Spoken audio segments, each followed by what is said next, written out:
वही डायरेक्टर्स मेरे घर में आते थे और आज मुझे सलाम तक नहीं करते। तो मोहम्मद रफ़ी साहब के दोस्तों डिप्रेशंस का बहुत ज़्यादा शिकार हो गए थे, लेकिन उन्होंने कहा कि नौशाद से उन्होंने बात की, तो नौशाद साहब ने कहा कि मैं डूबता सिंगर हूँ, लेकिन नौशाद साहब ने कहा कि ये गाना सुनो, ये किसने गाया है? मोहम्मद रफ़ी ने गाया है। लेकिन दोस्तों भगत जो ज़माने में लक्ष्मीकांत प्यारेलाल ने कुछ गीत दिए थे 70s के दौर में, और मोहन देसाई ने जो गीत दिए थे मोहम्मद रफ़ी साहब को दोस्तों, तो दोस्तों ये उस ज़माने में जो गीत मिले थे जिसकी वजह से मोहम्मद रफ़ी साहब को थोड़ा सा हौसला मिला और उनको करेज मिली और उन्होंने गाने गाए थे। तैयब अली जो उस ज़माने में एक गाना आया था, पर्दा है पर्दा पर्दे के पीछे हम नशी हैं, ये गाना आया था। और दोस्तों और कई ऐसे गाने थे, सुरली वाले साईं बाबा, ये गाना उस ज़माने में आया था। लेकिन दोस्तों मोहम्मद रफ़ी साहब को कई गाने फिर मिलने भी लगे, और राजेश खन्ना के लिए तो उन्होंने एक ऐसा गीत गाया था जिसको किशोर कुमार ने जो अपॉर्चुनिटी मिली थी कि दोस्तों को किशोर कुमार ऐसे महान सिंगर थे कि मोहम्मद रफ़ी साहब को भी मौका देते थे। और 70 और 80 के बाद जो मोहम्मद रफ़ी साहब को काम मिलना बंद हो गया था, प्रोड्यूसर डायरेक्टर्स कम काम देते थे, लेकिन किशोर कुमार उस गीत की जो मोहम्मद रफ़ी साहब को छोड़ देते थे, उसकी सिचुएशन को, क्लासिकल टीचिंग को समझते थे। लेकिन दोस्तों किशोर कुमार ने बड़ी कुर्बानियाँ दी हैं मोहम्मद रफ़ी साहब के लिए।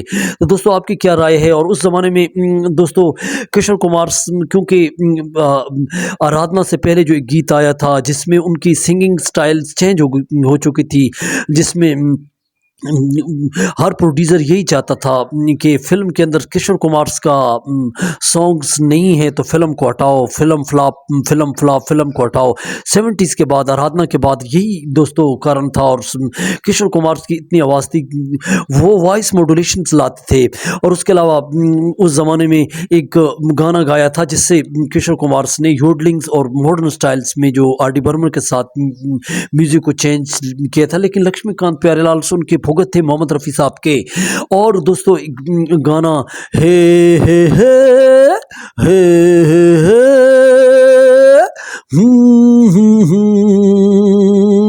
दोस्तों उनकी जो यूडलिंग स्टाइल थी किशोर कुमार की, तो दोस्तों इस वजह से किशोर कुमार नंबर 1 सिंगर्स कहलाए, क्योंकि वक्त के समय के हिसाब से मोहम्मद रफ़ी साहब 60s के दौर में थे, लेकिन 70s का दौर, 80s का दौर किशोर का था। दोस्तों आपकी क्या राय है? दोनों महान सिंगर थे।